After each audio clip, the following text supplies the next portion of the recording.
beliau sangat mendukung sekali dengan adanya program guru penggerak. Untuk teman sejawat, apalagi mereka mendukung apa sih pembelajaran berpusat pada murid itu. Nah, jadi saya tahu tuh. Terus bagaimana sih menjadi pembelajar sepanjang hayat?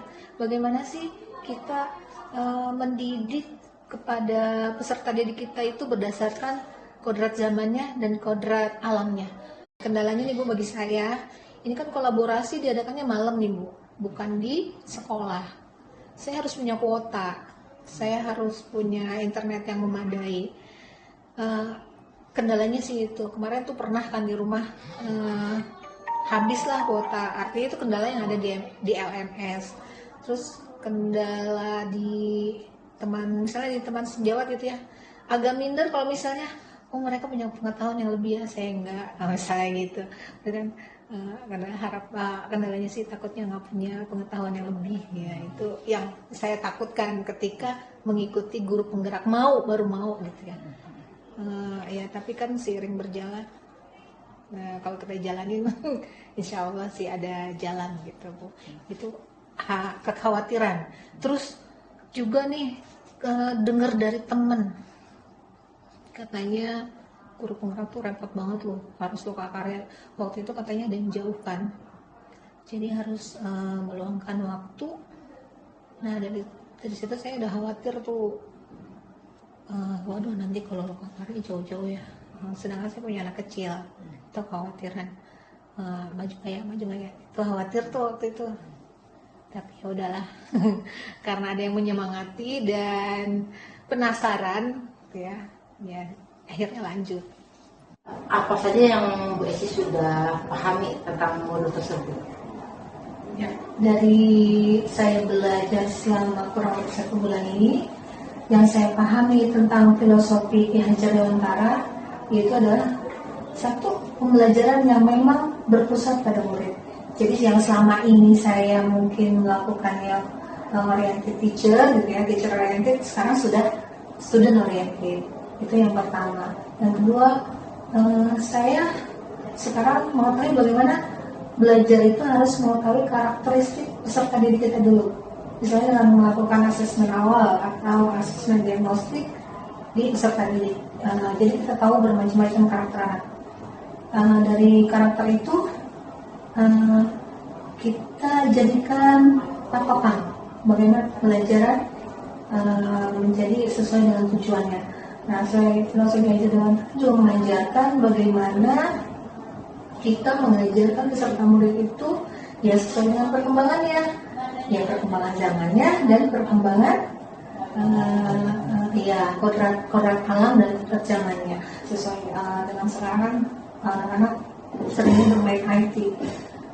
Terus kalau di sini kebetulan kami kan punya alam di sini di bawah ya, persawahan. Nah itu bisa kita kaitkan, kita gabungkan dengan kodrat alam mereka yang ada di sini.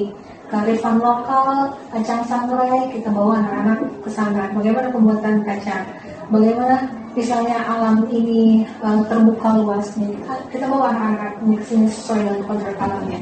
Sesuai kodrat zamannya, walaupun kita hidup di kampung gitu ya, tidak ketinggalan dengan teknologi. Di sekolah kami sudah ada namanya Chromebook, sudah difasilitasi kita belajar barcode sesuai kodrat zamannya mereka. Itu salah satunya yang saya pelajari dan saya praktekkan tentang filosofi Ki Hajar Dewantara. Terus untuk diri saya sendiri bagaimana menjadi guru yang baik, memberikan contoh kepada mereka, bagaimana memberikan tingkah laku atau attitude yang baik kepada mereka. Apa sih penerapan untuk di sekolah ini untuk mengadakan perubahan? Yang pastinya satu, tadi kita menghambur pada murid ya Bu, berpusat pada murid, terus melakukan kegiatan yang kreatif, inovatif, dan menyenangkan. Itu sesuai dengan kodrat alam dan kodrat zaman siswa. Dengan mengikuti filosofi Ki Hajar Dewantara ini, selalu kegiatan pembelajaran sesuai dengan tujuan pembelajaran kita. Salah satu kegiatan yang sering dilakukan di sekolah itu apa? Kita punya PHBS Ibu. Setiap minggu itu ada satu program yang kita laksanakan. Salah satunya itu adalah Jumat bersih, atau kita bisa sebut operasi semut, pembiasaan cuci tangan sebelum makan, sesudah makan, sikat gigi. Sebenarnya sikat gigi itu dilakukannya di rumah, tapi di sini kita adakan kegiatan misalnya sikat gigi bersama, makan bersama, terus kegiatan-kegiatan yang memanfaatkan lingkungan yang ada di sekitar. Jadi semua itu guru menuntun muridnya. Apa ketika Bu Esi membuat portofolio digital? Google Site, Bu. Di pengembangan diri dan orang lain sudah, kepemimpinan pelajaran sudah, menuju ke pemimpinan manajemen sekolah. Baik, banyak ilmu yang saya dapatkan.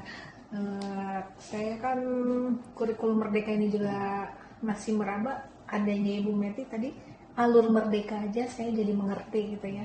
Dari pelaksanaan kemauan diri sendiri sampai aksi nyata yang dilakukan. Belajar bergerak berbagi untuk negeri, lebih bakti pada